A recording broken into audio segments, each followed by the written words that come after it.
Hey guys! Tonight we time travel to the sun-warmed hillsides of Bronze Age Crete, to a quiet valley where violet crocus flowers bloom low to the earth and saffron threads are harvested by hand beneath the rising sun.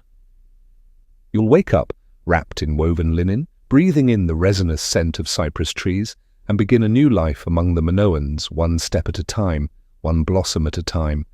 Just try not to invent electricity by accident.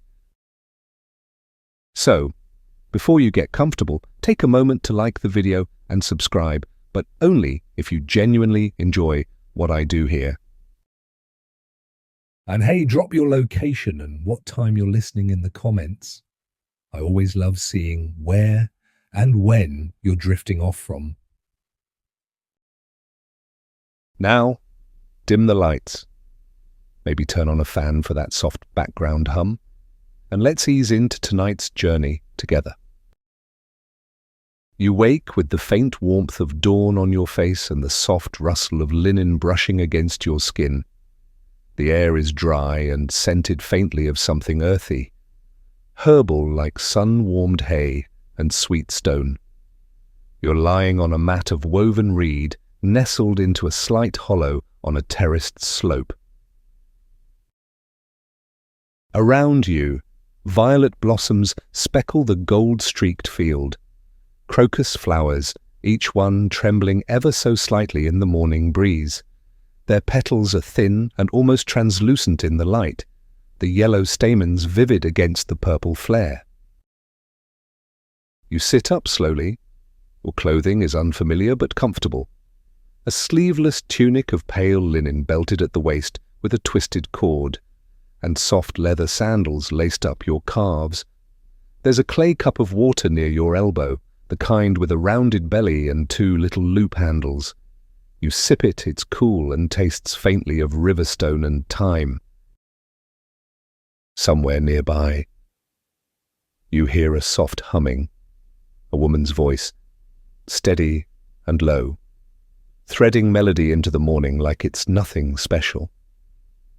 She emerges from the crocus patch just ahead of you, carrying a wide basket slung against one hip. Her arms are browned and strong, her fingers stained golden at the tips. Still sleeping in the flowers, she calls, smiling with no surprise. She doesn't ask where you came from. She just gestures to the slope behind her. The sun's rising faster than our hands. Come help me before the threads curl too tight. You follow, moving gingerly at first through the blossoms. The soil beneath your feet is soft, with scattered pebbles and dry-rooted tufts of grass. Each crocus sits like a tiny secret. 3 red-orange threads peeking from the center like flames. She shows you how to pinch the flower at the base, then carefully pull the saffron stigmas free, 3 from each bloom, placed gently in a shallow ceramic bowl. Don't bruise the petals, she murmurs, not unkindly. They're sacred to the goddess, and they're delicate, like babies or fools. You both smile there. You suspect that was a joke, even if you're not sure which part. The sun rises behind you, casting long shadows and turning the valley a richer gold. Beyond the field, olive trees twist along the slope, and tall cypress trees stand like green spindles against the sky. Somewhere in the distance, a goat bleats once, then settles again. You crouch low to the earth, hands moving carefully from flower to flower. Time slows, each blossom a small world of color and purpose. The woman hums again, tuneless and low. After a while, you ask her name. She gives it Pherenike, and yours. You pause, then say the first name that comes to mind. She nods. It'll do. You wonder, not for the first time, what they'd think of your old world. The roads paved in black tar, the hum of streetlights, the electric hum that once buzzed at the edge of your life like an invisible fence. Here, There is no hum, only the bees, the rustle of linen, the sound of fingers parting petals gently as breath. Why saffron, you ask? Eventually, she shrugs. It feeds the body, the spirit, the priestesses. It paints the gods in color and sweetens the tongues of kings. Isn't that enough? You decide it is. By the time the sun is high enough to warm your shoulders through the linen, your bowl is nearly full. The threads curl slightly as they dry in the heat, turning a deeper red. You smell like crushed petals and dust, and your knees are stained green. Pherenike stretches her back and shields her eyes from the sun. That's enough for now, she says. The rest will wait until evening. The flowers are patient. You follow her up the path toward a low stone house built into the slope. The walls are whitewashed and flecked with ochre, the flat roof supported by wooden beams dark with age. It's cool inside, shaded by a woven awning and thick reed mats hung in the doorway. She hands you a folded cloth, gestures to a bowl of water, and points toward the corner. Clean your hands. No saffron in the bread. The idea of bread sounds heavenly. As you wash your hands, you glance around the interior of the house. Baskets stacked in the corners, a low hearth made of clay and stones, a painted fresco of spirals and dolphins across one wall. A sleepy cat stretches from a sunbeam and rolls back over, utterly unimpressed by your presence. There's something comforting about how little anyone here seems to care where you came from. You're not a mystery. You're just another set of hands in the field. Just before stepping back outside, Pherenike pauses beside a small niche in the wall where a figurine rests half woman, half snake. She brushes her fingers across it and murmurs something under her breath. You do the same, out of politeness or curiosity or both? Back in the sunlight, the day stretches before you. Your bowl of saffron threads rests in the shade, drying slowly. The work is simple, the light gentle, and the petals under your nails glow faintly orange. You think, perhaps you could get used to this. Pherenike leads you down a winding path carved by countless feet before yours, the kind that curves naturally around boulders and dips just enough to collect rain in its smoothest spots. The scent of thyme and wild sage rises as your sandals brush low bushes, and in the distance the faintest clang of bronze on bronze rings out a rhythmic note like someone preparing something for someone else. You reach a cluster of stone homes, their walls low and thick, shaped by time more than design. Lintels are carved with spirals and animal motifs, bulls, bees, and fish, mostly, and many of the doorways are covered in woven mats that stir in the breeze. There's a calmness to the place. No horses, no smoke-belching carts, no shouting. Just women and men moving slowly, deliberately, like the entire village breathes in rhythm with the land. This is the heart of it, Pherenike says, motioning around you. The centre, though not much wants centering here. She says it with a smirk and hands you a fig pulled from a basket left under a shade tree. It's warm from the sun and perfectly soft. You bite into it. It tastes like honey met earth and decided to stay for lunch. A little girl appears, barefoot and gleaming with sweat, a curl of clay on her chin and a bit of reed in her fist. Yaya says to bring the stranger to eat, she announces, blinking at you, without fear. You wonder if you'll ever get used to being referred to as the stranger in such a friendly tone.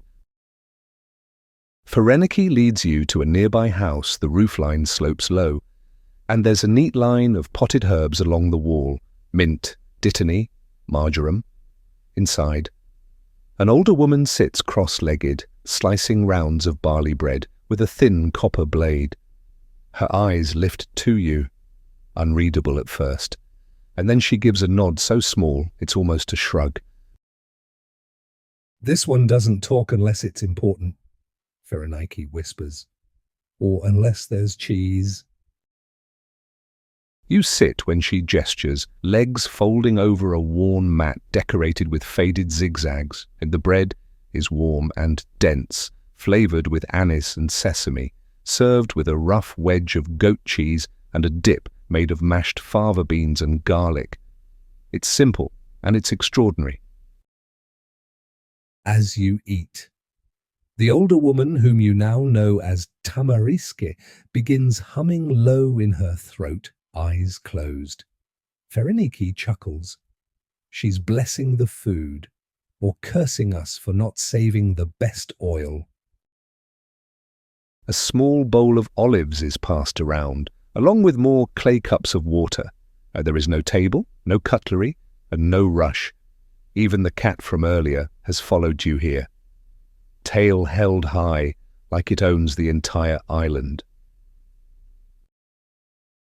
You watch as two boys roll past, one balancing an egg on a spoon carved from olive wood. They don't seem to be playing, they're practicing. Someone nearby says they'll carry the sacred fire next month, and the egg is just to stand in until the priestesses return. You make a mental note to ask about that later. Tamariska speaks suddenly. Her voice is thin but steady. The stranger carries the silence of deep caves. Everyone pauses. Pherenike, not missing a beat, replies. Better silence than those boys and their endless singing. There's laughter quite real, rolls like a breeze through leaves. You smile, feeling yourself soften around the edges. After the meal, Tamariske hands you a woven pouch. Inside, a handful of dried flowers and what you recognize as a pinch of saffron, already brittle and sweet-smelling. For dreams, she says, meeting your gaze. Steep it in warm milk. Sleep like the lions. Pherenike guides you outside again, where the sun now hangs overhead, slightly drowsy in its own right. You feel the weight of the meal in your belly and a kind of comfort you hadn't realized you were missing, simple gestures, unspoken welcomes, the way people here look at you like you're already part of the pattern. As you stroll slowly through the village's winding lanes, you pass a man perched on a stool carving something from bone. A child sits at his feet, holding the finished pieces of fish, a crescent moon, a bird in flight. None of them look perfect, but each one has a strange rightness to it, as if mistakes are part of the magic. A rooster calls somewhere beyond the walls. A breeze moves through the olive branches, scattering silver light on the packed earth. You pause near a wall painted in bright swirls of red and ochre, depicting a row of women walking with baskets of crocus flowers balanced on their heads. Their gowns are richly coloured, their hair coiled in spirals. One of them looks uncannily like Pherenike. She notices, that's my aunt, she says, touching the plaster gently. She taught me everything. Said the gods walk hidden inside flowers. You think of your own teachers, the ones who sat behind desks, bathed in fluorescent light.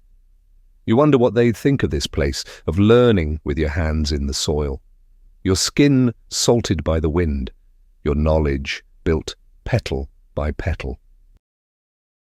Maybe they'd envy it, or maybe they'd try to put it in a textbook. As the sun begins to lower, Pherenike says, you've seen the mouth of the valley. Tomorrow we go deeper. She gives you a look, that suggests you'll need strong legs and stronger curiosity. But for now, she motions toward a shaded stoop lined with cushions. Sit. Breathe. Let the day settle in your bones. You sit. You breathe. You let the dust of the earth and the scent of crushed time settle into you like an old memory rising slowly to the surface. And somewhere deep inside, something exhales, something that had been holding its breath for a very long time. You rise before the sun the next morning, guided more by the rustle of activity outside than any sense of time. The sky is a velvet blue streaked with silver grey, and the moon still hangs faintly above the hills, reluctant to leave.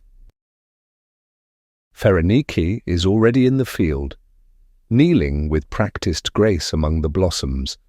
Her silhouette is outlined by dew-glinting petals, a curved shadow that moves slowly and precisely. You stretch the sleep from your limbs and follow her, the air crisp and carrying the faint scent of sagebrush and sweet soil. Today, she gives you your own bowl, unglazed, sun-warmed clay, shallow and perfect for gathering saffron threads. Let's see if your fingers remember, she says, not unkindly. They do. Each crocus flower is a delicate puzzle. 3 red stigmas nestled inside the purple bloom. The threads must be pinched just so, pulled cleanly without tearing.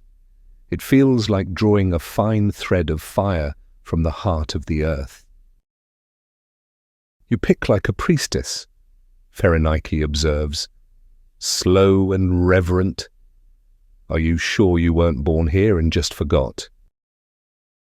You smile, wondering that yourself. The field is quieter this morning, only the soft chuff of breath, the whisper of linen shifting, and the wind combing the hillside.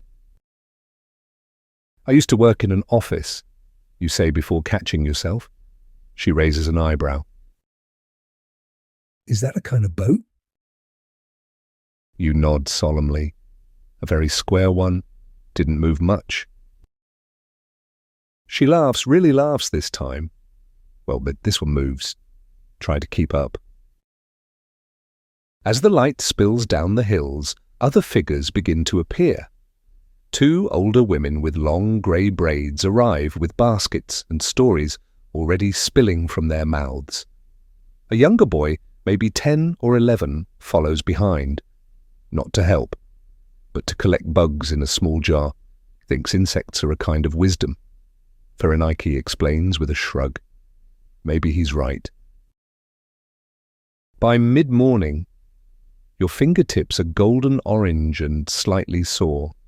Your bowl is full of fine, curling threads, each one the result of focus, patience, and a bit of awkward kneeling. Your back twinges, but your mind is oddly calm. The saffron, you learn, must be dried quickly after harvest, either in the sun or by the hearth. If it's damp too long, it wilts, losing both colour and potency. Like gossip, says one of the grey braided women, useless if you wait too long. They cackle together, the kind of laughter that has no edge to it, just the joy of shared memory and many mornings in the same field. You help carry the bowls back toward the village, balancing yours on your hip like you've done it forever. The rhythm of the day settles into your bones, a slow hum that syncs with your breath and the scuff of your sandals on dusty stone. At the entrance to Pherenike's home, you find a few shallow trays laid out woven reed mats lined with parchment. You pour your saffron threads gently onto one and spread them with your fingers. The scent rises immediately musky, earthy, floral, something between honey and sun-warmed hay. She crouches beside you and nods. Good color. You're almost trustworthy. You pretend to bow. High praise from a woman who worships bees. She points a finger at you, mock stern. The bees hear everything, and they forgive nothing. You make a mental note to apologize to the next one you see. As you rinse your hands in a clay basin just outside the door, you catch a glint of movement overhead, two swallows spiraling, chasing one another in slow loops across the brightening sky. Their calls are sharp, echoing down the valley. They always return, says Pherenike, even after storms. You look up at them, thinking of your own world, distant highways and flickering screens, everything on demand, and here, the saffron harvest happens only when the flowers decide. You wonder how many modern problems would disappear if the world moved only at the speed of a crocus bloom. There's a kind of peace in that thought, a reminder that not all things are meant to be optimized. Inside, the hearth is already lit, and Tamariske has laid out a wide ceramic tray with holes punched around the edges. She sets the dried saffron atop it, letting the warmth rise and draw the last of the moisture out. The scent thickens in the air, richer now, like sunlight you could sip. Pherenike reaches for a small basket of clay discs, each one etched with a spiral on one side and a flower on the other. She places them at the corners of the hearth tray. Offerings, she says simply, to the goddess of growing things. You don't need to believe. Just don't disrespect her. You nod, placing one disc yourself. Its surface is warm from her palm. Later, after the drying, you help wrap the finished threads in tiny parchment bundles. The paper is made from crushed reeds, smooth and faintly waxy. Each bundle is tied with twine and sealed with a dab of red clay, pressed with the spiral mark from a carved stone stamp. You hold one up to the light. It's light as air, but packed with color and meaning. Saffron meant for cooking, for medicine, for temples and dye pots. Threads of sunset, plucked and preserved by human hands. You think it's just flowers, says Pherenike, but saffron can change moods. Stop bleeding, paint goddesses. That's more than most kings ever did. A thought floats quietly across your mind. Maybe this, right now, is the most meaningful work you've ever done. And maybe that's enough. The village hums gently as the sun arcs higher overhead, its light reflecting off whitewashed walls and glazed pots like scattered pearls. The heat isn't harsh yet, just enough to soften the air and slow the pace of feet on packed earth. You find yourself walking beside Pherenike toward a shaded courtyard near the center of the settlement, guided more by scent than speech. A millstone sits in the corner, squat and round, with grooves worn smooth by time. A girl maybe a few years younger than you squats beside it, rhythmically pushing a stone roller over barley grains. She glances up, her hands never stopping. She's one of the sisters, Pherenike explains. They grind the bread for half the valley. The other half comes asking for their crusts. The girl grins, because they burn their own. You're invited to sit, and the seat is a large, cool rock under a fig tree, dappled with leaf shadow. Pherenike gestures to the basket of grains. Go on. It's your turn to work your breakfast off. You laugh but lean forward, hands wrapping around the roller. It's heavier than you expected, and awkward at first, but the motion becomes soothing.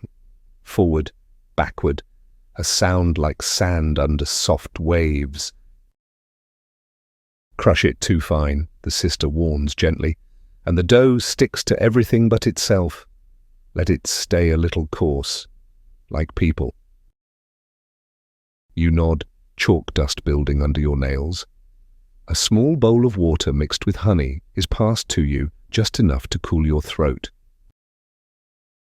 The girl hums as she works, and the tune settles into your mind. You realize that most of the songs here don't have words, or if they do, they're half-remembered and carried more in breath than syllables. Someone brings a tray of figs and young cheese wrapped in fig leaves. You eat slowly, savoring the textures creamy, fibrous, tangy, sweet. The figs are warm from the tree and split at the top like open hands. You wonder if your taste buds will ever forgive you for going back to wrapped plastic snacks.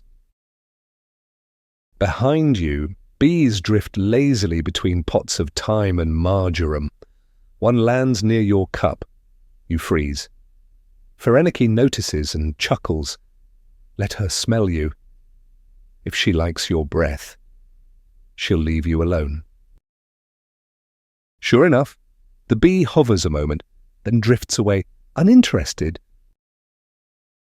You know, Pherenike adds, watching the insect go, we believe bees carry messages between worlds.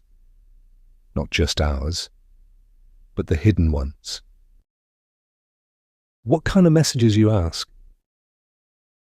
She shrugs, the kind we forget once we wake up, or remember too late.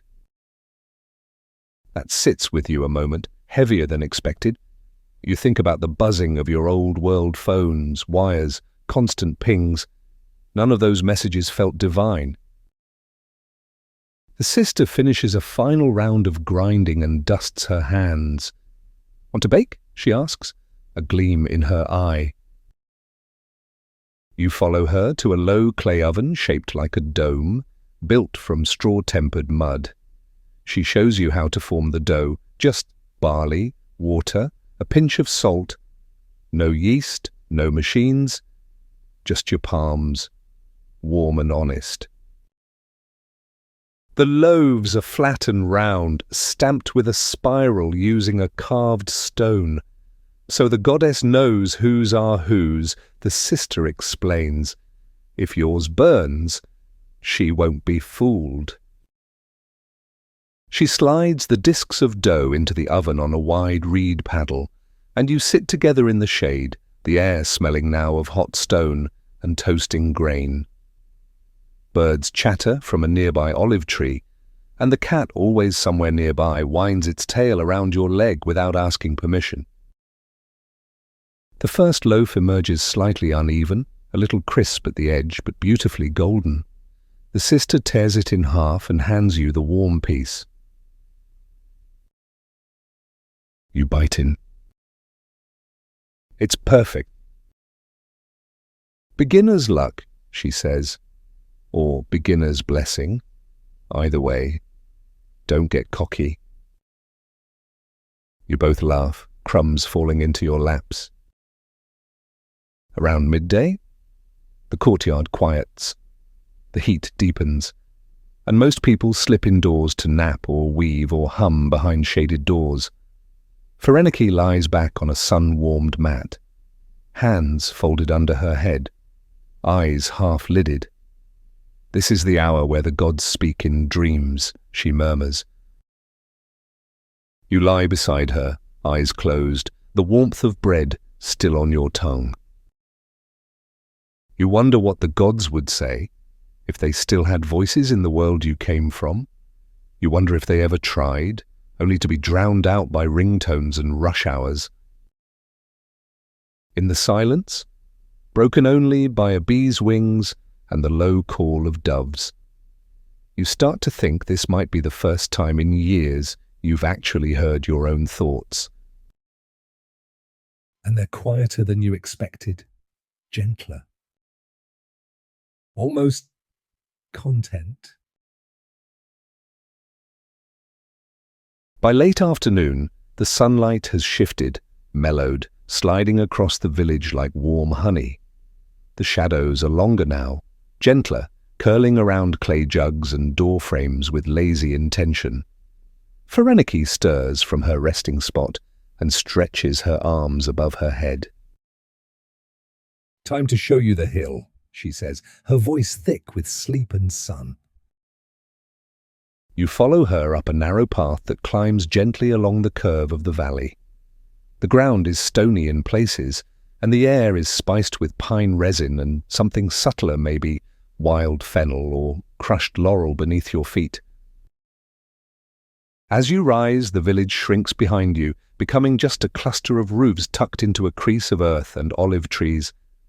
Birds circle lazily overhead, riding invisible currents. Far below, a donkey brays once, then goes quiet again. Like even the animals understand this hour is for reverence. You reach the crest of the hill where the path opens into a small clearing ringed by flat stones. In the center, raised on a low platform of polished basalt, is a beehive-shaped shrine, small, earthen, and painted with faded ochre spirals. "Bee Hill," Pherenike says softly. "No one builds here. No one sleeps here.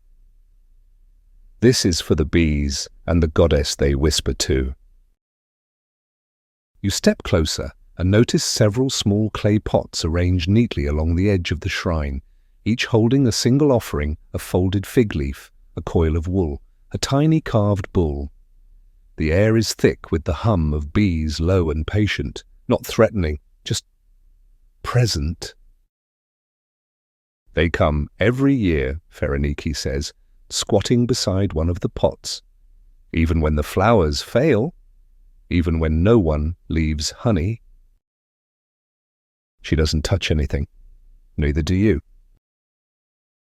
She reaches into her tunic and pulls out a small piece of dried bread, breaks it in half, and crumbles it carefully onto a flat stone. "A little thanks for the sweetness," she murmurs.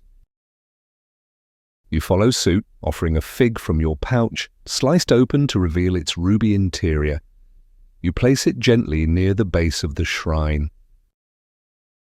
"They say," Pherenike begins, "that the first priestess was stung by a golden bee while she slept, that it left her heart full of prophecy and her lips unable to lie. She lived a long time, but she never laughed again." You tilt your head. That sounds sad. "She said it wasn't," Pherenike replies. "She said the truth was enough." You sit together in the quiet, watching the bees drift lazily from bloom to bloom, their legs thick with pollen, their wings like glass threads. They seem more ancient than anything else here. You get the sense they remember things no one else does, things the stones forgot. A soft wind curls up the hill. It carries the scent of lavender and salt from the far-off sea. You breathe deeply, letting it roll through your chest like a memory just out of reach. "People forget how many gods there were," Pherenike says. "Before the big temples, before the statues with marble toes, they lived in stones, in bees, in bread. They didn't need names." You imagine that, a world where the sacred lived in the smallest moments, where worship was a loaf shared, a flower gathered, a breath taken with intention. You wonder if you could bring that back with you. Not the shrine, not the bees, just the knowing. Pherenike stands and dusts her hands. "Come, the sun will slip before we do." On the way down the hill, she stops beside a gnarled fig tree whose trunk splits into three like a pitchfork. Nestled in the crook of the middle branch is a small clay figure, weather-worn but still recognizable as a woman with wide hips and spiral-marked thighs. She watches, Fereniki says, not to judge, just to remember. You nod, not because you understand fully, but because it feels like the right kind of moment to accept without needing all the pieces. By the time you reach the edge of the village again, the scent of roasting onions and goat meat is curling out from doorways. Smoke from cookfires trails upward in delicate ribbons, and someone plays a lyre in the distance, soft, steady, like the rhythm of a heart remembering its own name. Before returning to the house, Fereniki hands you a small pouch. Inside are dried petals, a curl of beeswax, and a piece of red thread. For your keeping, she says. What does it do, you ask? Maybe nothing. She shrugs. Maybe everything. You'll know when you need it. The sun brushes the tops of the cypress trees with amber light. The bees have quieted. The shrine on the hill fades into shadow once more. And you feel different. Not dramatically. Just shifted. Like someone moved a single stone at the foundation of your house. And now the breeze sounds new when it comes through. The courtyard is quieter now, filled only with the hush of dusk and the distant trill of frogs beginning their nightly chorus. You return to the heart of the village, where the day's warmth still lingers in the stone walls, and shadows stretch like lazy cats across the flagstones. Fereniki beckons you toward a low, broad house painted with faded frescoes of swirling patterned spirals, fish and lotus blossoms. The weavers live here, she says, and they make the village's cloth and most of the stories. You raise an eyebrow? Stories. They talk more than they weave, she mutters, then adds with a grin, and they weave a lot. Inside, the air is cooler, heavy with the smell of wool, olive oil and cedar smoke. The loom room, if you can call it that, is more of a long open hall with low benches and upright looms resting against the walls like sleeping giants. Two women sit cross-legged on cushions, hands busily working threads, but their eyes lift to you at once. This is the stranger, Fereniki announces, as if that fully explains you. One of them, a stout woman with salt-streaked hair and silver rings on every finger, waves you over. If you can spin, sit. If you can't, sit anyway. We like an audience. You take a seat on a cushion and watch as their fingers dance through a basket of raw wool carding, combing, spinning it with spindles the size of pears. It's hypnotic, the rhythm of hands and thread, the soft whir of wooden spindles. One of them, younger than the others, hums a tune you recognize from the grinding courtyard earlier. You'll want to twist it tighter, says the silver-ringed one, pushing a spindle into your hand. We don't make gauze here, and this thread has to last through more than just weddings. You try. Your first few twists are uneven, the thread loose and lumpy. She watches with the patience of a mountain. You've never spun before, she observes, as if surprised. Not unless you count bike wheels, you mutter them. She squints. I don't. The younger woman leans over and shows you how to tuck the roving under your arm, how to let the weight of the spindle do the work. It's like a slow dance between tension and release. You start to get the hang of it, just a little, enough to not feel like an intruder. They begin to talk as they work, snippets of gossip, memories, and local jokes that seem to recycle themselves every few minutes. A goat that climbed onto a roof last month, a boy who tried to kiss a girl while she was feeding chickens and got pecked for his troubles. A priestess who slipped on olive mash during a ritual but claimed it was part of the dance. "Everything's part of the dance if you say it with enough confidence," says the young weaver, nodding sagely. You find yourself laughing more than spinning. The mood here is lighter, like the women have found a way to hold joy between their teeth without ever letting it fall. As you watch, one of them holds up a length of freshly spun thread.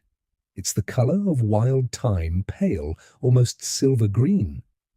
She dips it in a clay bowl where saffron threads steep in warm water, staining the wool a vivid gold.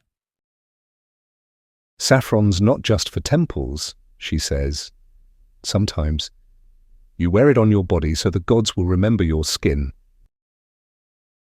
You glance down at your own tunic plain, unmarked, and yet you feel seen, remembered somehow.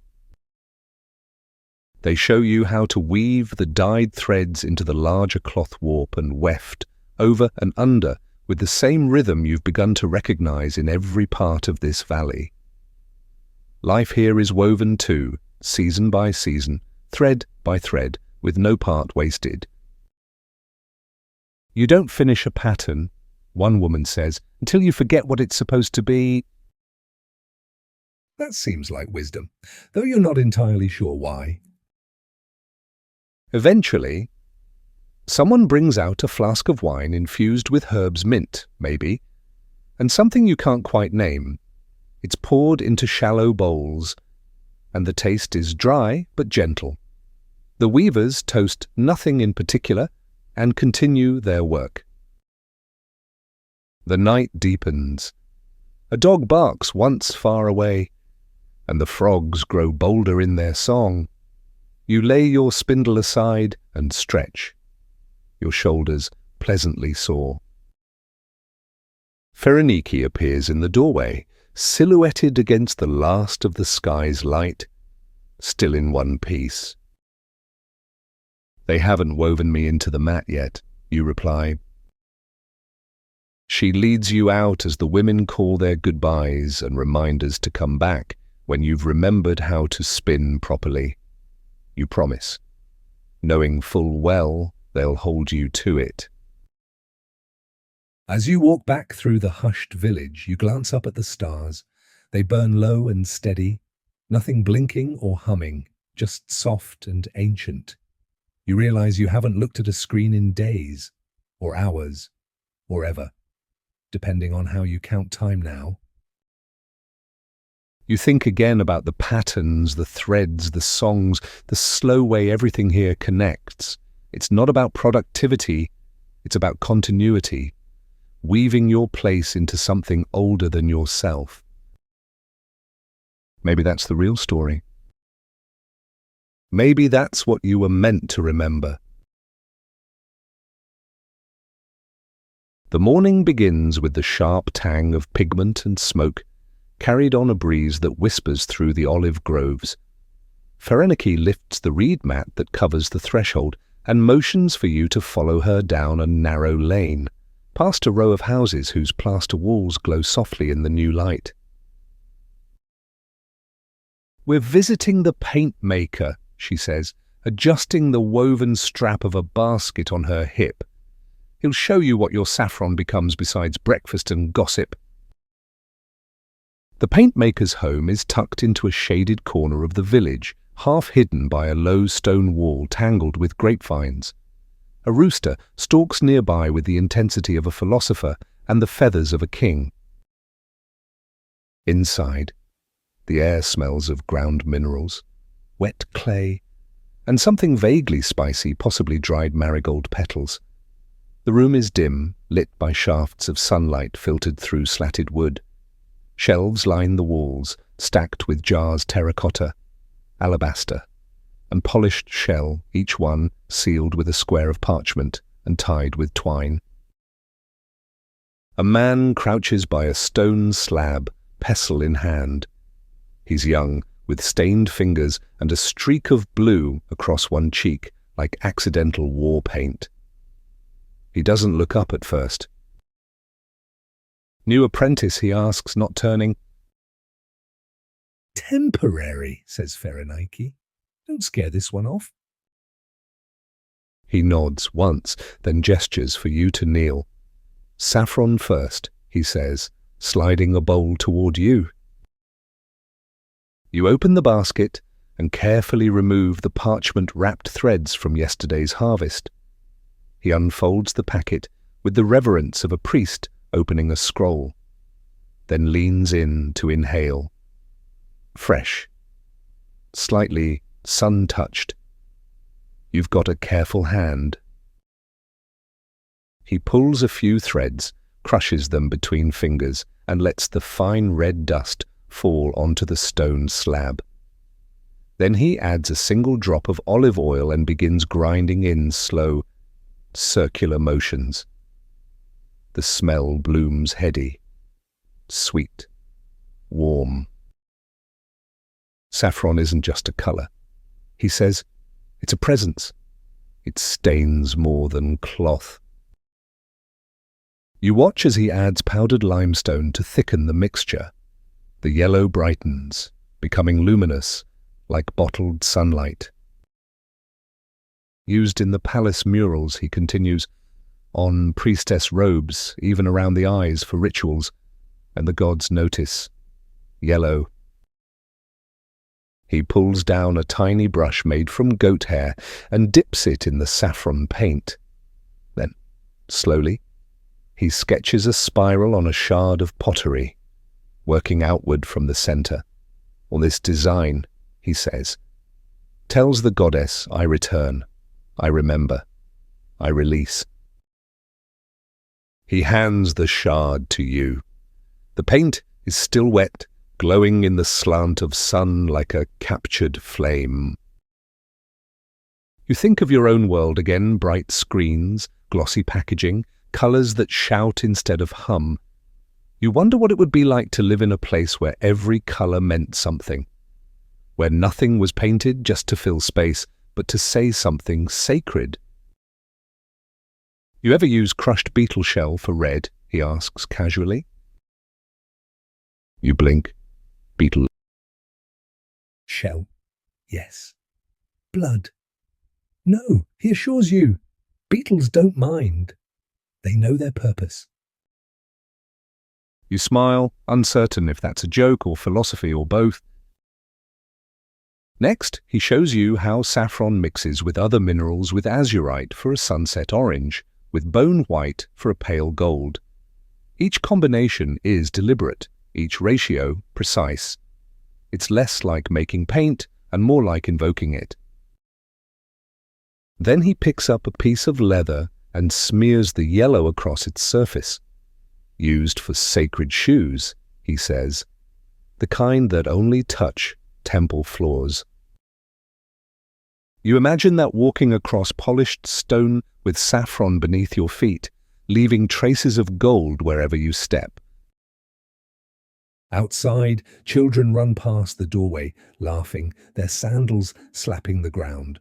The paint maker doesn't look up. He's focused entirely on the bowl in front of him, adjusting the mixture until it feels just right. You want to try? He asks. You do. He guides your hand, slower than you expect, helping you dip the brush into the pigment and mark the edge of a small ceramic cup. You draw a spiral, not perfect, not symmetrical, but it feels honest. Good enough for the bees, he murmurs, and you don't know if he's serious, but you choose to believe him. When the work is done, he hands you a scrap of cloth dipped in leftover pigment for your fingers and maybe your dreams. As you step back out into the late morning light, Pherenike squints at the colour staining your fingertips. You've been marked, she says. Don't touch any goats. They'll think you've come to bless them. You walk together back through the village, your fingers still yellow, your mind turning slow like the pestle on stone. The world here feels built by layers of earth, of pigment, of stories whispered into clay and sealed with thread. Even paint is not just paint, it's offering, intention, continuity. You think again of the spiral's return. Remember, release. And maybe, just maybe, you are doing all three. Evening falls like a soft shawl draped over the valley. The breeze is gentler now, warm with the day's memory, but tinged with the scent of lavender and distant salt. The sky above the rooftops has begun its slow melt into rose and gold.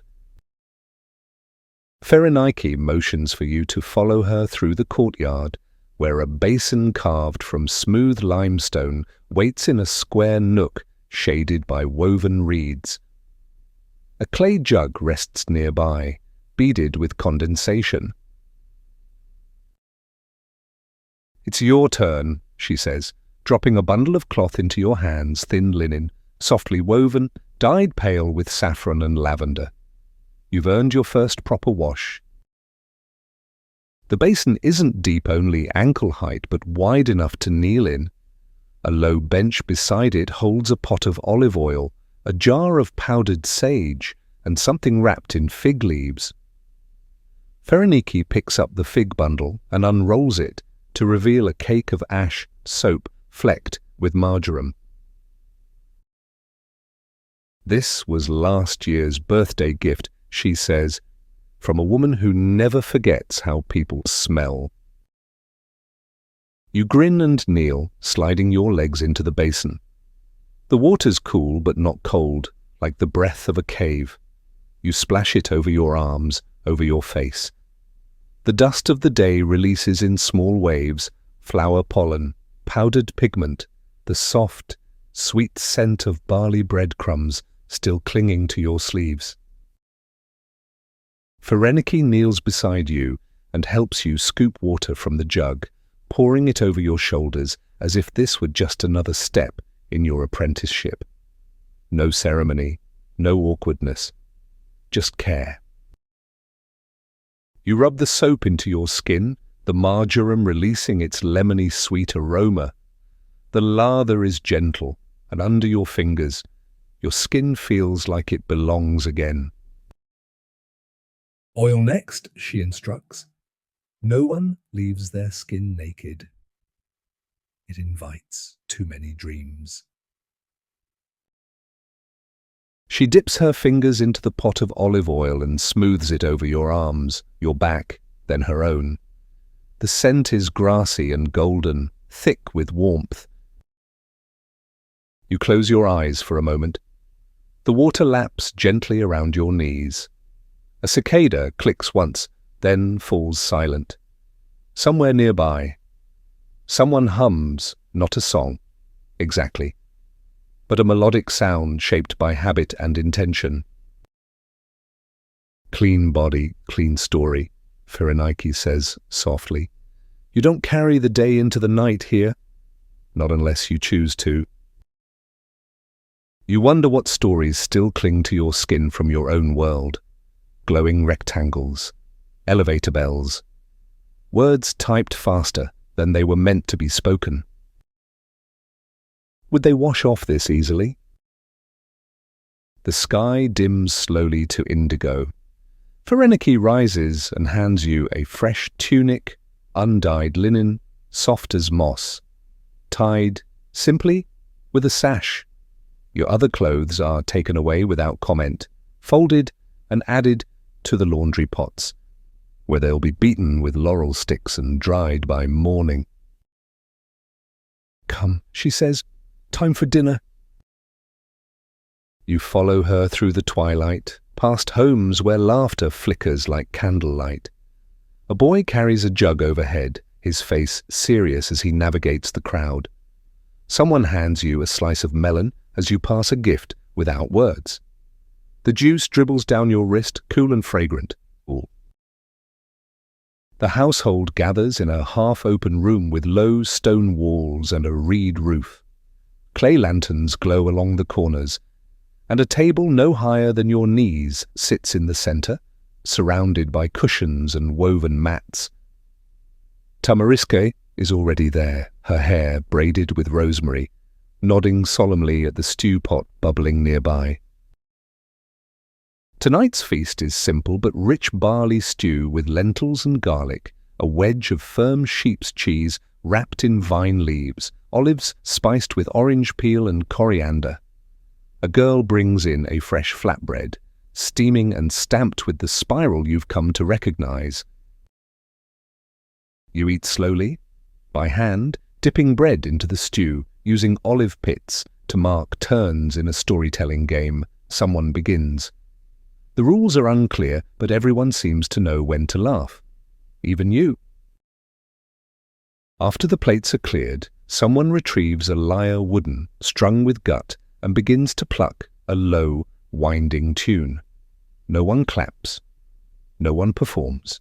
It simply weaves into the moment, like thread into cloth. Pherenike hands you a small clay cup of diluted wine, infused with fennel and mint. To soften the lines of the day, she says, and make your dreams easier to remember. The cat, of course, there's a cat curls up beside you, kneading your leg with its paws like dough. The wine warms your belly. The music slows the world. You sit like that for a long time, body softened, skin oiled, spirit gently tethered to this moment. You remember what Pherenike said by the basin clean body, clean story. And maybe that's what you needed more than anything, a story not about being chased, or fixing, or achieving. Just being. Being in a world where your hands stain gold from flowers, where dinner smells like forgiveness, and where silence is allowed to stretch between people without needing to be filled. You sip the last of the wine and breathe deeply, the scent of sage and fig smoke curling around you like a lullaby. The lyre fades to a single note, and somewhere outside, the stars begin to sing. Later, you find yourself beneath the open pavilion, a simple reed-roofed shelter that looks out across the valley, where the moonlight casts silver shadows between the olive trees. A woven mat has been laid out just for you, with a folded blanket of goat wool and a small pillow filled with dried bay leaves and lavender. Pherenike lights a small clay lamp, its flame flickering gently in the breeze. "You'll sleep here tonight," she says. "It's cooler, and the stars are better company than I am." You're not sure that's true, but you smile anyway. The mat is firm but comforting, and the scent of the pillow seeps into your nose clean, herbal, grounding. The night hums gently around you, cicadas, distant owls, the occasional soft grunt of a goat turning in its sleep. The air feels like it's been rinsed, clear by centuries of stillness.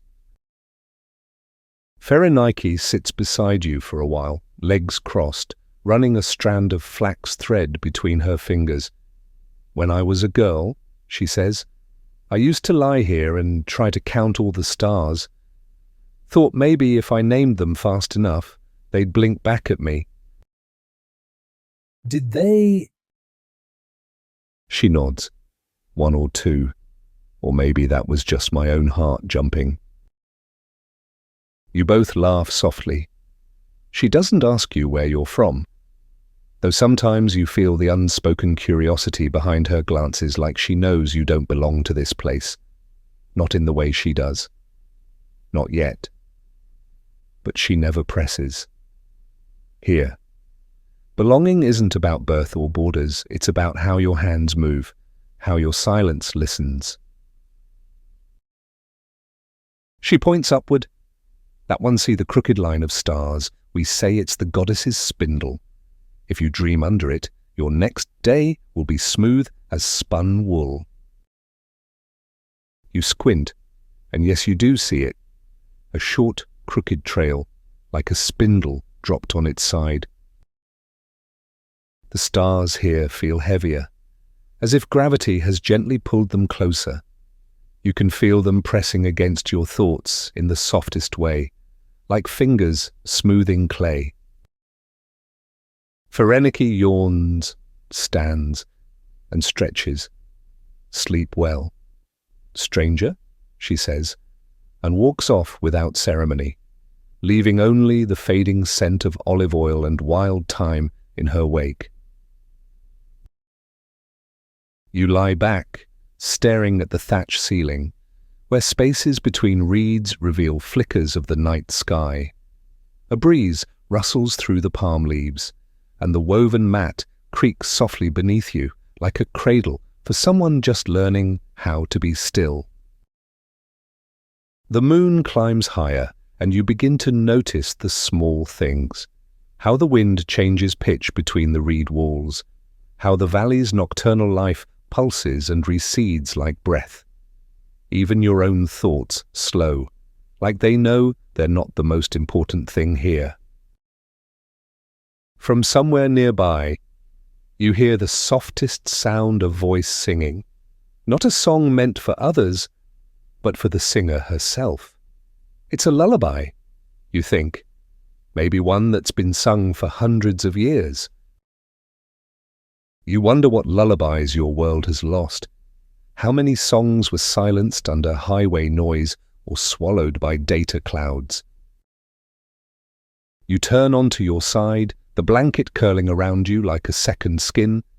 The pillow exhales its lavender scent with every breath you take.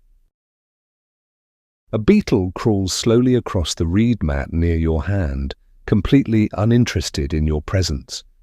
You watch it for a moment, marveling at its shiny shell, the way it moves with absolute certainty, unhurried, unbothered. You think of the paint maker's words, beetles don't mind. They know their purpose. Maybe purpose isn't something loud or complicated. Maybe it's just movement in the right direction, at the right time. Your body grows heavier with each breath. Not tired, exactly, just surrendered. The kind of weariness that feels like it's been earned properly, from sunlight and labor and laughter shared over bread. Your last waking thought is of the saffron field at sunrise, the way the crocus petals tremble just slightly before opening, like they're unsure the day is ready to receive them. And you wonder if perhaps each morning is a kind of offering too. You awaken with the first light, not to the shrill command of an alarm or the buzz of machinery, but to the soft ruffle of wind through fig leaves and the low murmur of someone nearby coaxing a donkey down the path. The reed roof overhead glows pale gold where the sun filters through, dappling your skin in flickering warmth. Stretching slowly, you sit up in your mat. The pillow has left the faintest scent of bay and lavender clinging to your cheek. A clay jug of water sits beside you, cool and sweating with dew. You drink deeply, letting the mineral taste ground you in this moment, in this world that seems to move on a rhythm all its own. Fereniki is already up, of course. She appears in the doorway with a fig in one hand and a wrapped bundle of bread in the other. "Quick bite," she says, tossing the fig toward you. "We're going to market." You raise an eyebrow. "Now." "Before the sun gets smug," she replies, "and before old Myron sells all the best honey." You wrap the bread in a cloth and follow her down a narrow donkey path that winds out of the village, curving through groves of olive and almond trees. The path is well trodden, the earth compacted and smooth underfoot.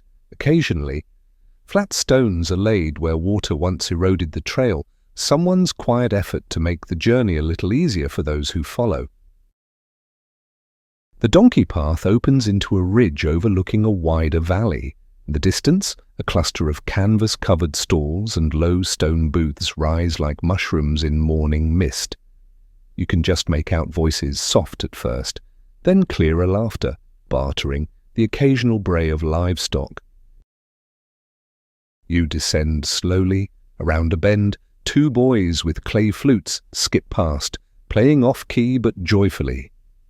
Pherenike greets them with mock solemnity. The gods bless your terrible music.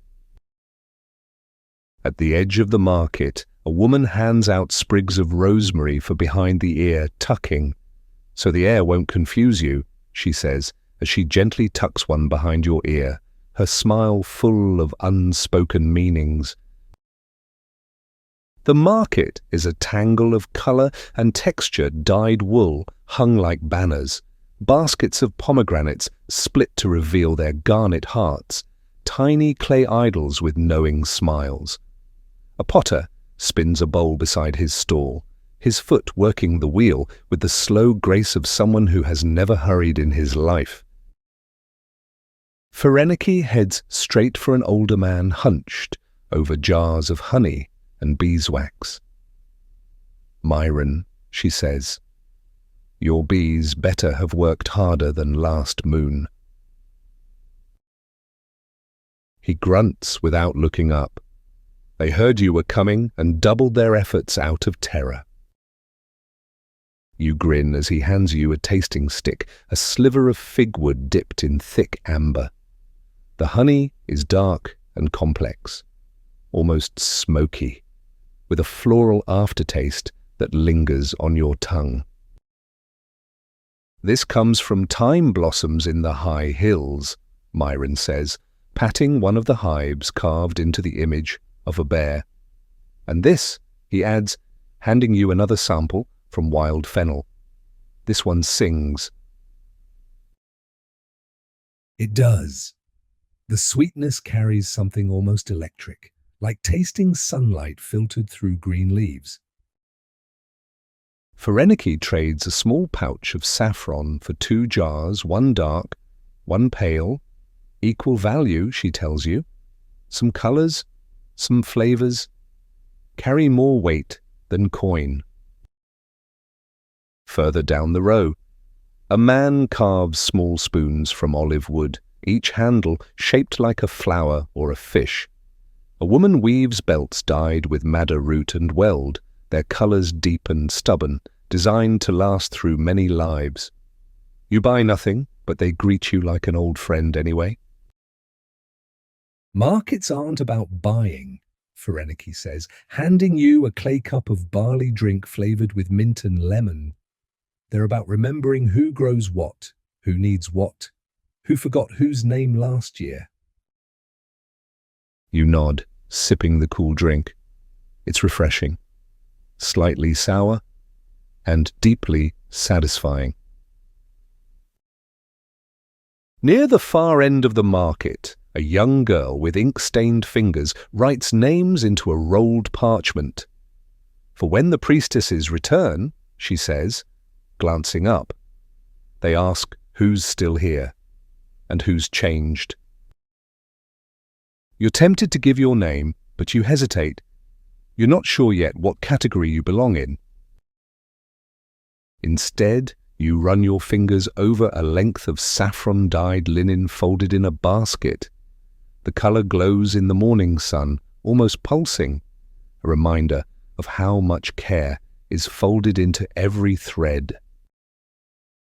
You hear someone playing a reed flute nearby. The notes are slow, winding like a story without urgency. As the market begins to thin, Pherenike gathers her jars and points to the trail. Inski will take the long way back, she says. The flowers don't need us yet.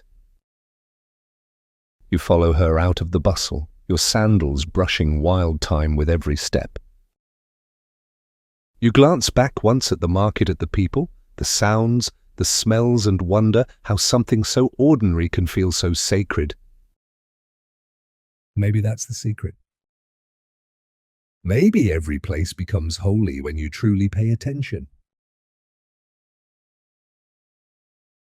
The long way back winds through a part of the valley you haven't seen before, less travelled, less tamed. The donkey path narrows into something closer to a suggestion than a road, curling along dry ridges and dipping into folds of shadow where the cypress trees grow taller, more secretive. Pherenike walks ahead with a steady, practiced rhythm, the kind born not just of strength, but of familiarity. Her basket clinks with jars and folded cloth, the sound soft and even. You follow, careful not to trip on twisted roots or sun-bleached stones. Just ahead, she says over her shoulder. The ceramicist lives tucked away. He likes silence, fire, and things that break. You smile at that. The trail descends into a shaded grove where the air is cooler, almost damp. It smells of clay, smoke, and something faintly sweet-burnt fennel or fig wood, maybe. Tucked against the hillside is a small compound of sun-baked walls, an open kiln blackened at the lip, and rows of pottery lined like sentinels waiting to be claimed by time. A man kneels by the kiln, stoking a fire with measured breath. His forearms are streaked with ochre and ash, and his tunic bears the reddish fingerprints of his craft. He glances up and nods at Pherenike, then at you. Stranger, he says simply. You do have a name, Pherenike mutters, amused. I answer to fire, he replies, then returns to his work. His name, it turns out, is Minos, though no one says it out loud more than once. He speaks little, but shows much laying out bowls, flasks, and plates shaped with both intention and imperfection. Each piece is slightly different, but all of them carry the same spiral etched somewhere in the design. The spiral again, always the spiral. He hands you a small, unfinished cup. Try the wheel, he says. It's heavier than it looks. You place the lump of clay at the center, wet your hands in a nearby bowl, and begin. Minos doesn't give instructions, just watches as you press. Shape. Wobble. The cup begins to form, then collapses slightly to one side. Better that way, he murmurs. Only gods make perfect things, and even they drop them. You laugh softly, wiping clay from your wrists. Nearby, Pherenike examines a series of amphorae painted with scenes in red and black women dancing, bees spiraling around a central sun, waves cresting over stylized fish. She points to one. He made this the year of the short harvest. Said we needed to remember beauty even when the barley forgot us. Minos hands you a small bowl, already fired and glazed, still warm from the kiln. The surface is rough, but the inside shines gold from a wash of saffron pigment. He says nothing, but his eyes meet yours like an invitation. He leads you behind the kiln to a hidden garden, tucked between boulders and shaded by an overhang of limestone. Herbs grow in carefully arranged rows, not just the usual thyme and mint, but rarer plants, dittany, asphodel, hellebore. Some for medicine, he says, crouching by a clump of soft-leaved stalks, some for dreams, some because they remember. He picks a single stem of dittany and hands it to you. Bitter, he warns, but honest. You chew a leaf and immediately regret it, and the taste is sharp, almost metallic, like biting a thought you weren't ready for. Pherenike chuckles and offers you a piece of dried pear to chase it down. The ceramicist tends plants like he tends pots, she says. He listens. He burns. He waits. You glance around the garden stone walls, clay jugs for irrigation, a beehive carved into the side of a slope. Everything has a place. Everything is patient. You sit on a flat stone and let the quiet surround you. Here, even the insects move softly. You close your eyes and feel the warmth of the kiln behind you, the smell of saffron pigment and singed fennel still clinging to your sleeves. Minos crouches beside you and says, "Things break. That's not failure. That's truth." You look at the cup you made, slightly lopsided, a thumbprint left in the glaze. You think of all the things you've broken before, plans, routines, maybe even pieces of yourself. But here, in this garden of fire and ash, that doesn't seem to matter. Or maybe it matters in a different way. You wonder how long it would take to rebuild your life from clay and time and silence. You think maybe not as long as you imagine. Pherenike stands, brushing her hands on her tunic. "Time to go," she says. "The procession will begin soon, and we still have to find you something to carry." You nod, rising slowly. The cup remains behind, added to a row of others, waiting for its turn with flame and story.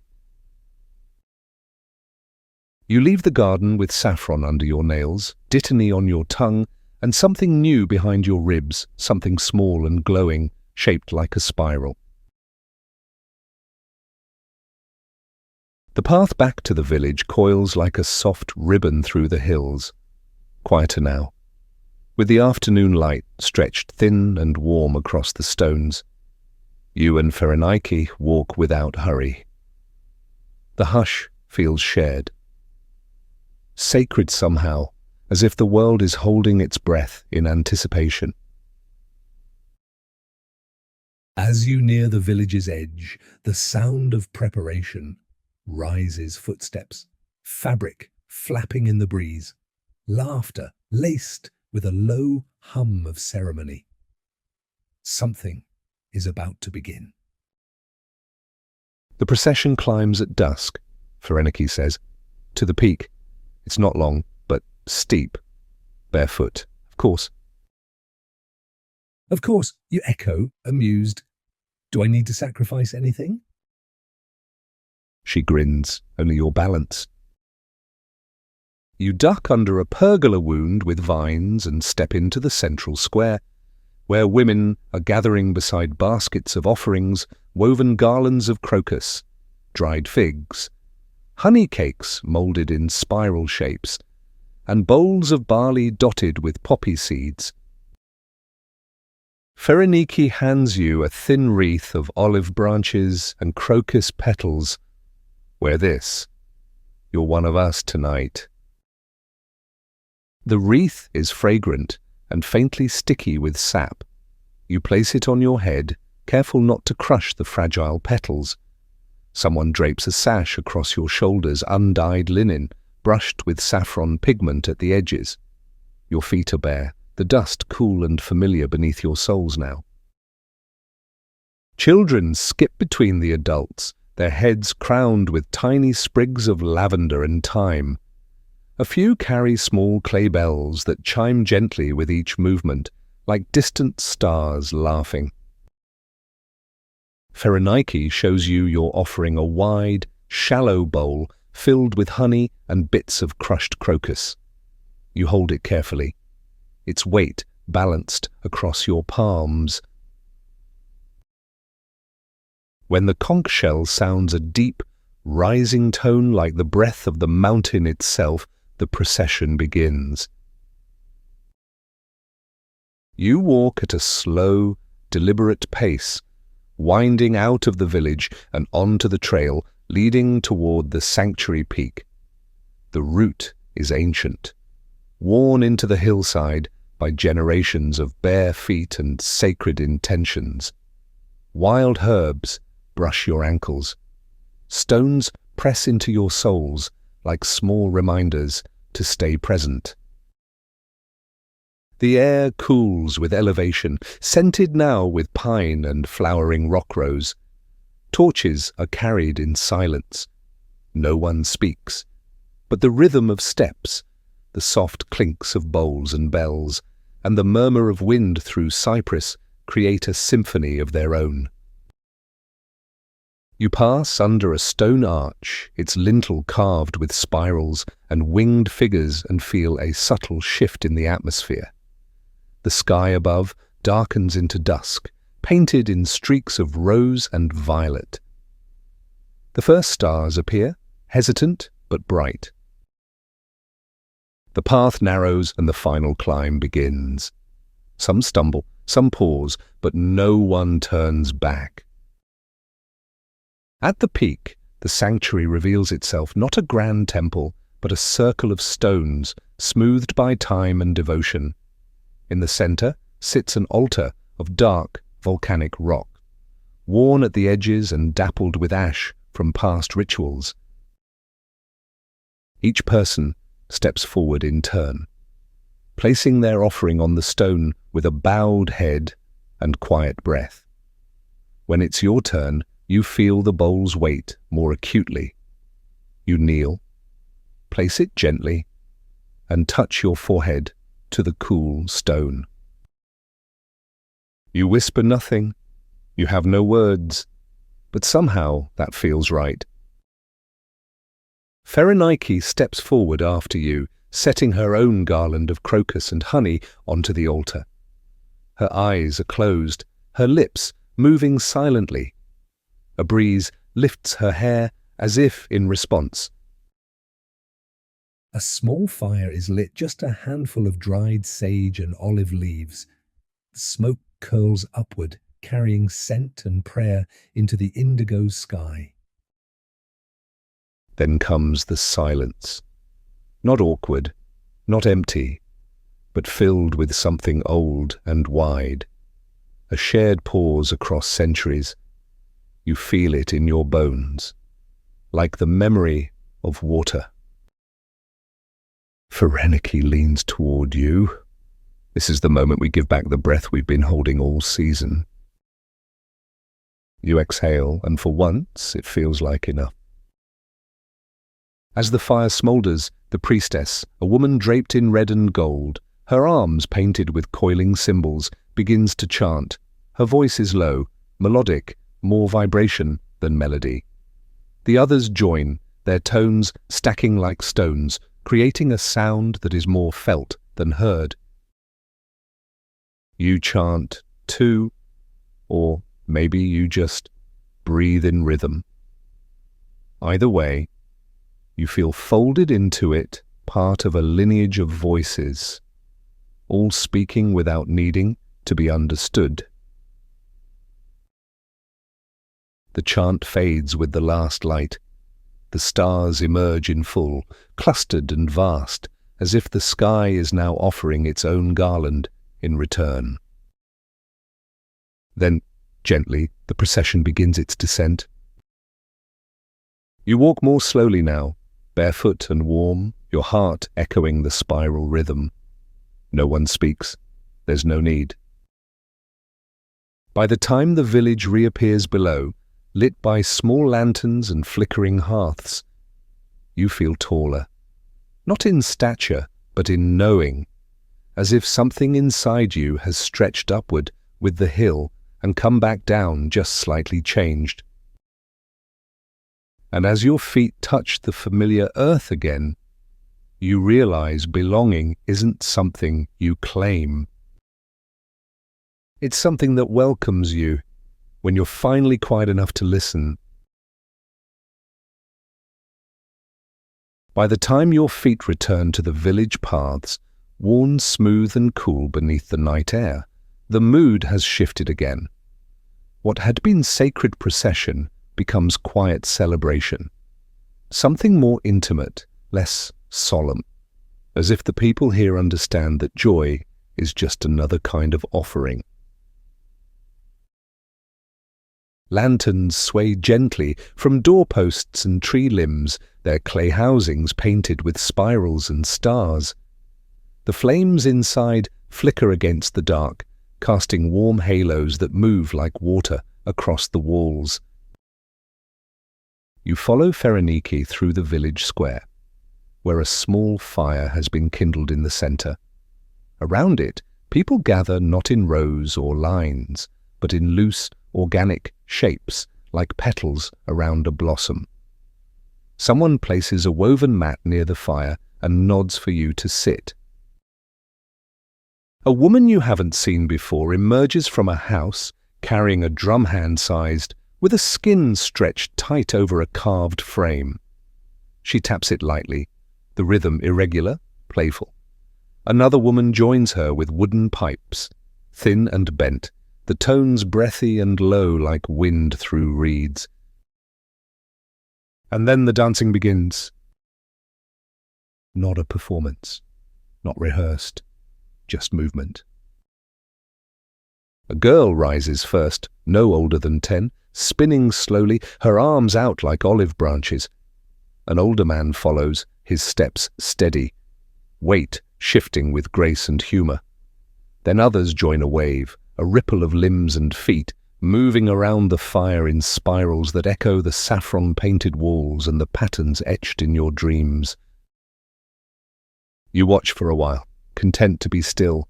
But then Phereniki stands, brushes off her tunic, and looks down at you. Your turn. You laugh softly. I don't know the steps.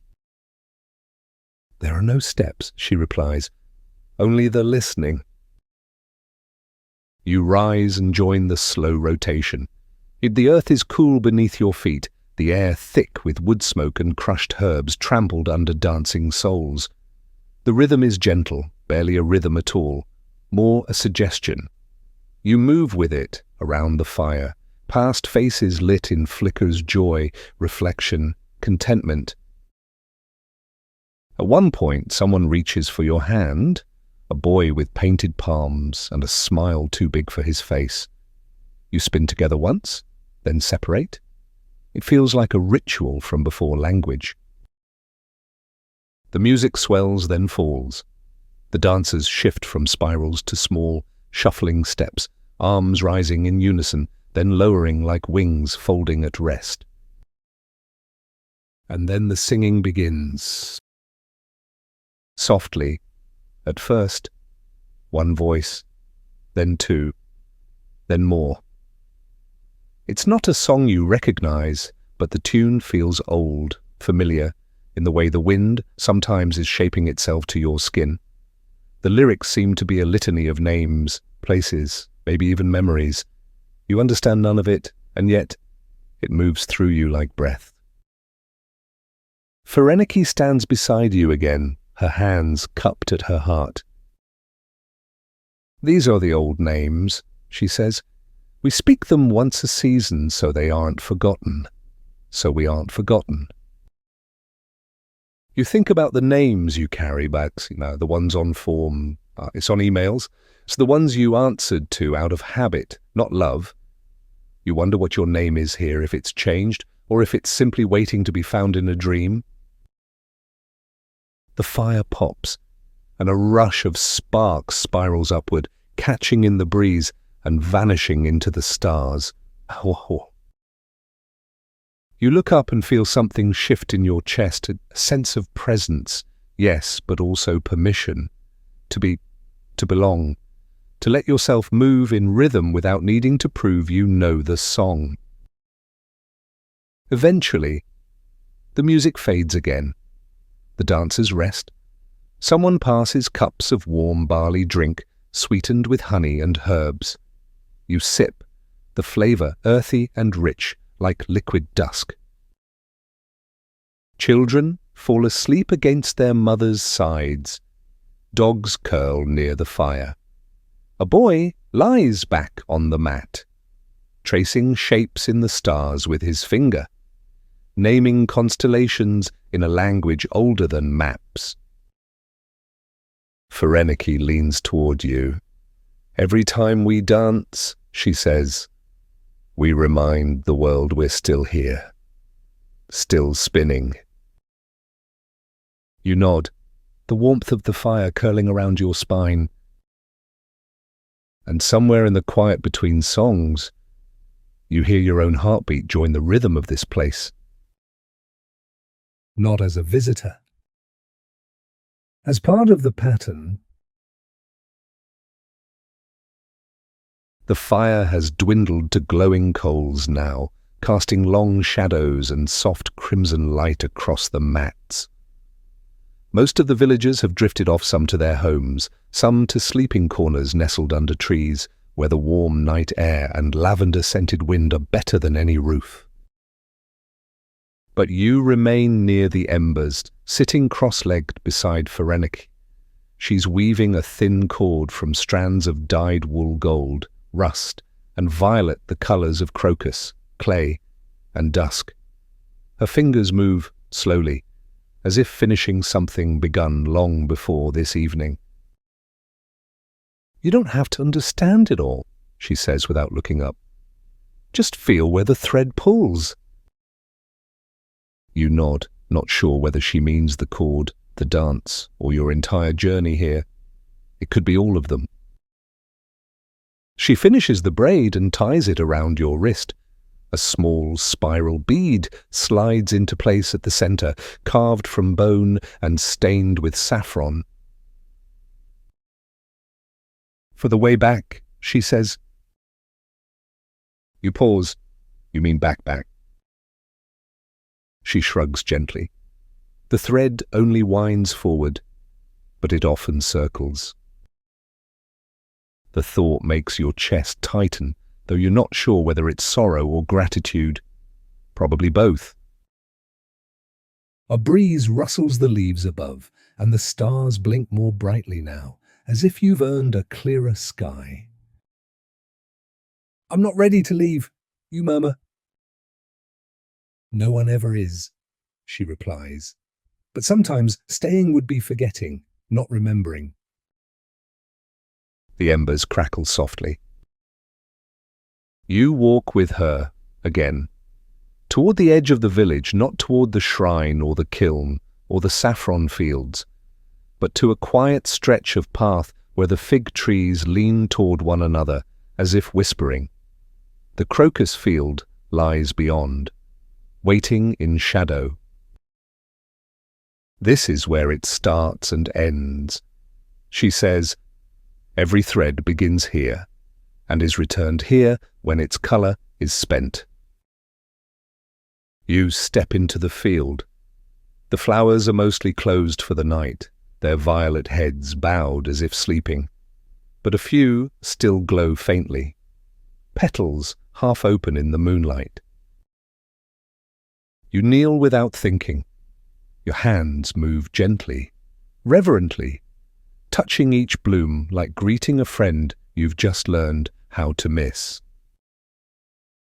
The bowl you once carried isn't in your hands now, but your palms remember, your fingers remember. You pluck one blossom, just one, and hold it to your heart. The wind sighs across the slope.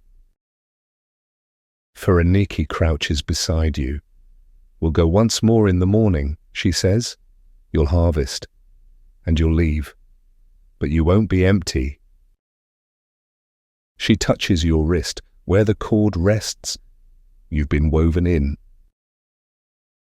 You look out over the slope, each row of crocus like lines on a page, waiting to be read or remembered.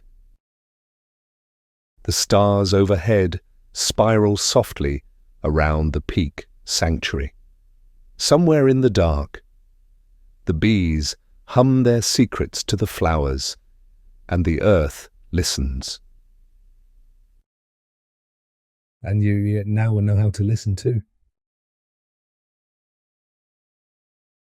Dawn comes quietly. It begins with the soft shifting of air over the valley, the faint blush of light curling at the rim of the eastern hills. The sky lightens from indigo to slate to pale rose, and one by one the stars recede, blinking out like candles gently snuffed. You're already awake.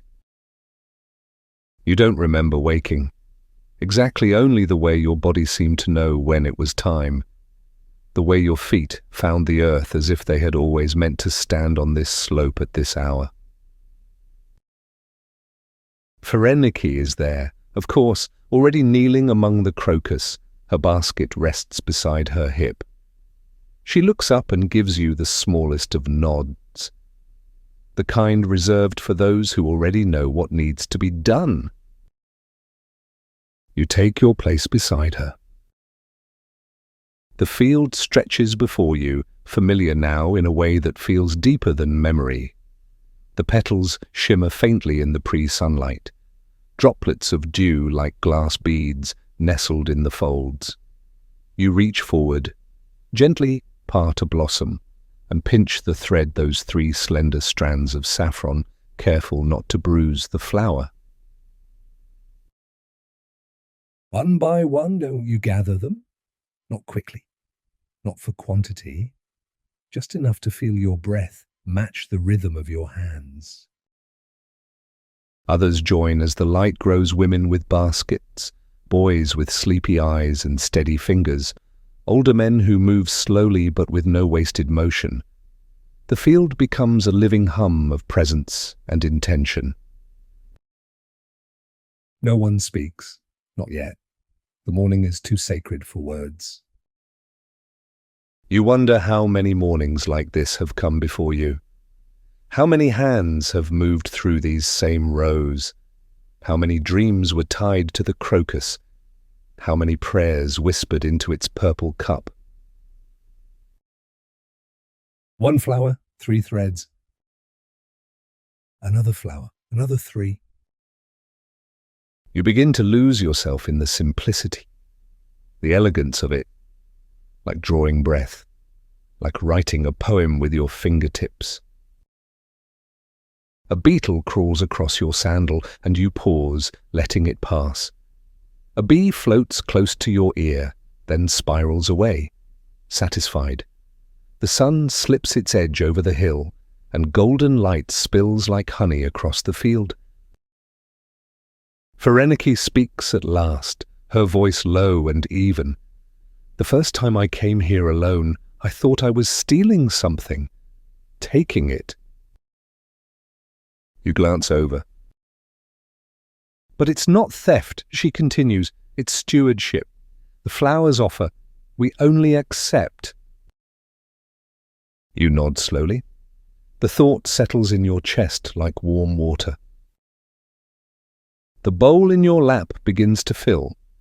The threads curl slightly as they dry, turning from bright fire to deeper crimson. The smell rises faintly metallic, slightly sweet. The scent of labor, of ritual, of something ancient, wrapped in something tender. You remember the first time you touched a blossom here, how careful you were, how foreign it all felt.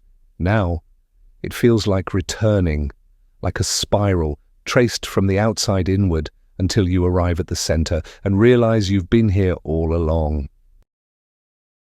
The sun is full now, warming your skin through the linen.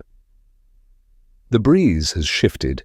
It carries the scent of olive groves and wild thyme, but also something else, finality.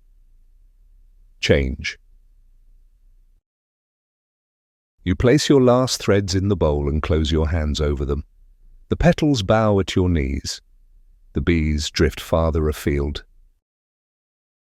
Pherenike rises and brushes the dust from her knees. This bowl goes to Tamariske, she says. For tea. For dreams. You stand with her. The field is nearly empty now. Just you, the light, and the quiet awareness of something completed. You walk together back toward the village.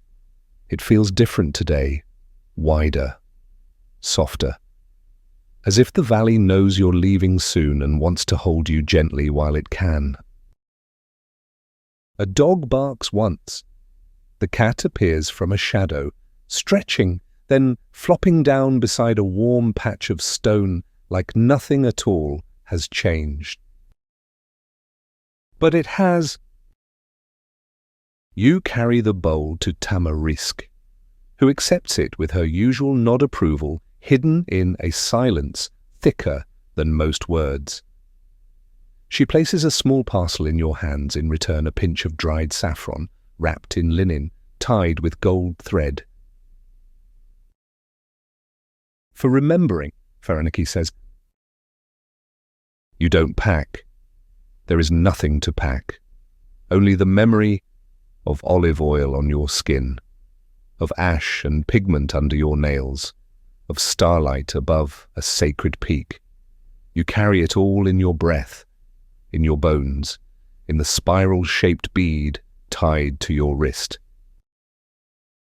At the village edge, you pause. The path forward is bright, sunlit, and empty. You turn once more to look back. Phereniki stands in the doorway, arms crossed. She doesn't wave, just watches, solid as the hills. You lift your hand. She nods, just once. Then quietly as you begin to walk. The path slopes gently downward, through time and stone and memory. Your feet move slowly, tracing the rhythm of a world that doesn't rush. The morning breeze brushes against your arms like a final blessing.